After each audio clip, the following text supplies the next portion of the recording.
Hi friends, welcome to my channel. ఈరోజు నేను చేయబోయే కర్రీ ఏమిటో చూసేద్దాం. కాలీఫ్లవర్ పచ్చి రొయ్యల కర్రీ. ఇది చాలా ఈజీ ప్రాసెస్లో చేసుకోవచ్చు. ముందుగా 1/2 kg కాలీఫ్లవర్ తీసుకొని శుభ్రంగా కడిగి పెద్ద ముక్కలుగా చేసుకోండి. దానిలో కొంచెం పసుపు, ఉప్పు వేసుకొని పోసుకొని 20% వరకు ఉడకనివ్వండి. ఇలా చేయడం వల్ల కాలీఫ్లవర్ల వాసన పోతుంది.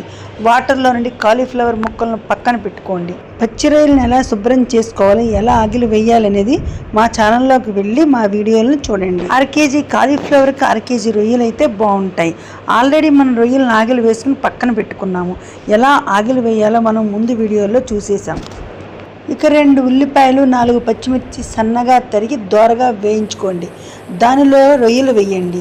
స్టవ్ మీడియం ఫ్లేమ్లోనే ఉంచి రొయ్యలు బాగా కలిపి 5 minutes అయ్యాక, రొయ్యలు ఆల్రెడీ ఉడికాయి కాబట్టి కాలీఫ్లవర్ కూడా 20% ఉడికిపోయింది కాబట్టి ఇంకా తొందరగానే కూర కంప్లీట్ అయిపోతుంది. కొంచెం పసుపు, సరిపడినంత ఉప్పు వేసి బాగా కలపండి. ఇలా కలిపిన తరువాత 1 స్పూన్ అల్లం వెల్లుల్లి పేస్ట్ కూడా వేసి 5 minutes వేగిన తరువాత ఉడికిన కాలీఫ్లవర్ పీసెస్ని వేసి నిదానంగా కలుపుకోండి.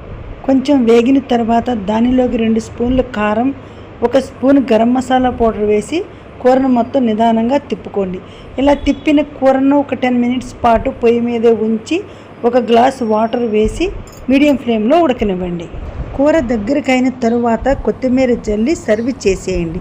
ఈ కాలీఫ్లవర్ కర్రీ చాలా రుచిగా ఉంటుంది. రైస్, చపాతీ, పూరి, బిర్యానీల్లో కూడా ఈ కర్రీ చాలా బాగుంటుంది.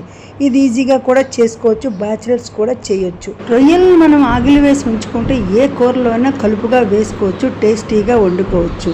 ఈ కూరను కూడా మీరు ఒకసారి ట్రై చేసి చూడండి. ఇది వేడి రైస్లో ఈ కర్రీ పెట్టుకుని తింటే చాలా టేస్టీగా ఉంటుంది. మీరు కూడా ఒకసారి చేసేస్తారు కదా. ఓకే గైస్, ప్లీజ్ లైక్ చేయండి, సబ్స్క్రైబ్ చేయండి. Thanks for watching.